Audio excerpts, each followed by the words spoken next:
Ito ang simula ng bagong henerasyon at isang bagong relihiyon. Sa susunod na mga henerasyon, ito ay magiging parte ng ating pananampalataya at pananalig sa ating Panginoon na si Jesus. Ang ating pinaniniwalaan ay ang kasiyahan. Ito ay isang bagay na namimigay buhay sa ating lahat. At kung hindi man tayo masaya, mananalig tayo sa Diyos para tayo'y maging masaya. Ito ay isang araw na ginawa ng Diyos para sa atin at para sa lahat. Ang United Premeditated Church ay isang simbahan na lumalaganap sa kasiyahan ng ating Panginoon.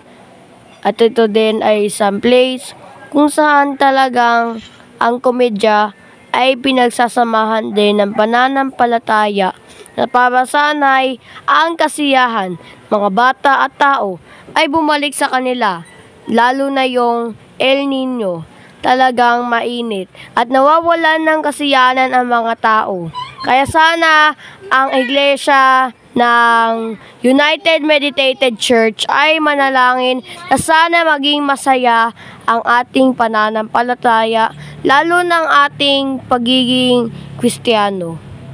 Thank you po.